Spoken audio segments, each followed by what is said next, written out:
प्रिय मित्रों नमस्कार। आज के सत्संग में हम एक भगवत भाव से भरा हुआ पद ले रहे हैं, जिसमें भक्त भगवान से प्रार्थना करता है कि प्रभु आप मेरी प्रार्थना स्वीकार करो। उनका दिव्य भाव देखिएगा कि नन्हा सा फूल हूँ मैं, चरणों की धूल हूँ मैं, आया हूँ मैं तो तेरे द्वार। नन्हा सा फूल हूँ मैं, चरणों की धूल हूँ मैं, आया हूँ मैं तो तेरे द्वार। प्रभु जी मेरी पूजा करो स्वीकार, प्रभु जी मेरी पूजा करो स्वीकार।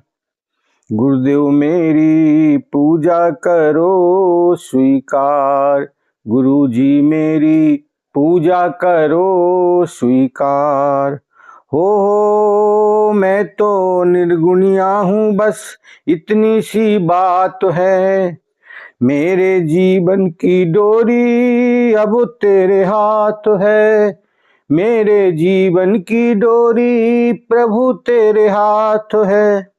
थोड़ा सा गुण मिल जाए, थोड़ा सा गुण मिल जाए, निर्धन को धन मिल जाए, मानू तुम्हारा उपकार।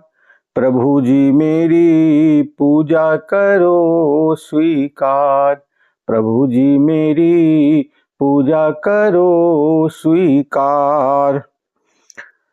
प्रभु जी मेरी विनती करो स्वीकार, प्रभु जी मेरी विनती करो स्वीकार। सुन लो हमारी अर्जी, मुझको कुछ ज्ञान दो, सुन लो हमारी मर्जी, मुझको कुछ ज्ञान दो। जीवन को जीना सीखूं ऐसा वरदान दो, जीवन को जीना सीखूं ऐसा वरदान दो। सूरज सी शान पाऊं, सूरज सी शान पाऊं, चंदा सा मान पाऊं, सूरज सी शान पाऊं, चंदा सा मान पाऊं। इतना सो दे दो उपकार, इतना सा दे दो उपकार।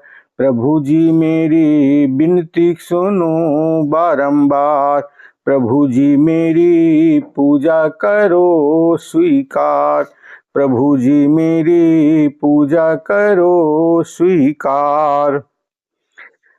भक्त का अद्भुत भाव है, प्रार्थना करता है अपने हृदय से कि भगवान मेरी पूजा स्वीकार कर लो। कैसे? क्योंकि मैं छोटा सा फूल हूं, फूल यानी मेरी पहुंच बहुत कम है, मैं आपको नहीं जान पाया हूं प्रभु, और मैं केवल आपके भाव को जानता हूं। मैं आपके चरणों का सेवक हूं, धूल हूं मैं आपकी। प्रभु मुझे स्वीकार कर लो, मेरी प्रार्थना स्वीकार कर लो महाराज। आया हूं मैं तो तेरे द्वार। हे प्रभु, आपका द्वार केवल एक ही दिशा में नहीं है, केवल मंदिर का दरवाजा ही आपका द्वार नहीं, बल्कि हम जिधर मुंह करके खड़े हो जाते वो सब आपके द्वार ही हैं। आप तो सर्वव्यापी हो ना, आपका जो निवास है कोई एक देशी नहीं है, एक दिशा में नहीं है, आप तो दसों दिशाओं में विद्यमान हैं। मेरी ये प्रार्थना स्वीकार कर लो भगवान।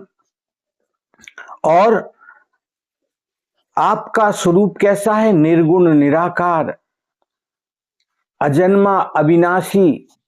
इस दिव्य चेतन सत्ता में आप विद्यमान हो, लेकिन भक्तों की पुकार सुनकर आप प्रकट हो जाते हो प्रभु। आप निराकार हो, लेकिन भक्तों का हृदय जब आपको पुकारता है तो आप सगुण स्वरूप में विद्यमान हो जाते हो, आप रूप धारण कर लेते हो प्रभु। इसलिए प्रभु आपसे मेरी प्रार्थना है, भगवान मेरी आपसे प्रार्थना है कि हम बारंबार आपको अपने हृदय से पुकारते हैं, आप मेरी ये विनती जरूर सुनो। मेरी पूजा को स्वीकार करो भगवान। मेरे जीवन की डोरी है जो, वो आपके हाथ में है, और आपने जो मुझे जन्म दिया, ये बड़ी अद्भुत बात है। मेरा कोई ऐसा सामर्थ्य नहीं था कि ये मनुष्य जीवन मुझे प्राप्त होता, लेकिन आपने कृपा करके ये जीवन दिया। बाबा तुलसीदास जी इसी बात से भक्त के लिए कहते हैं कि कब हुक कर करुणा नर देही, देत ईस बिन हेतु सनेही। भगवान तो कभी कभार कृपा कर देते हैं जिससे बिना हेतु के, बिना स्वार्थ के ये मनुष्य जीवन मिल जाता है। ये बड़ी अद्भुत बात है।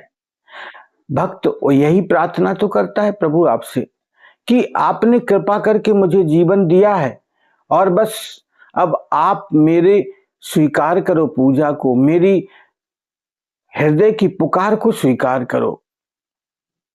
ऐसा भाव भक्त का है। प्रभु मेरी विनती स्वीकार करो। हमारी एक ही प्रार्थना है, प्रभु सुन लो हमारी अर्जी, मुझको कुछ ज्ञान दो, मुझे कुछ सूझबूझ, कुछ समझ दो, मेरा विवेक जागृत करो, ताकि मैं आपके गुणानुवाद का गान कर पाऊं, मैं आपकी कृपा का अनुभव कर पाऊं। ऐसी प्रार्थना है भक्त की। जीवन को जीना सीखूं ऐसा वरदान दो। मैं जीवन, वास्तव में मैं जीवन को जीना सीख जाऊं, मेरी समझ ऐसी हो जाए ताकि मैं आपका अनुभव कर पाऊं। आप सर्वव्यापी हो प्रभु। सूरज सी शान पाऊं। यहाँ पर भक्त का भाव बहुत उत्तम है। वो कहता है कि मैं सूरज जैसा प्रकाशित हो जाऊं, पुरुषार्थ मेरा इतना प्रबल हो, सूर्य जैसे और चंद्रमा जैसा मेरा मान बढ़े, ऐसी शीतलता मेरे जीवन में आए, ऐसी अमृत तत्व मेरे जीवन में आ जाए जिससे सबका कल्याण हो। क्योंकि अमृत तत्व देने वाला चंद्रमा है महाराज।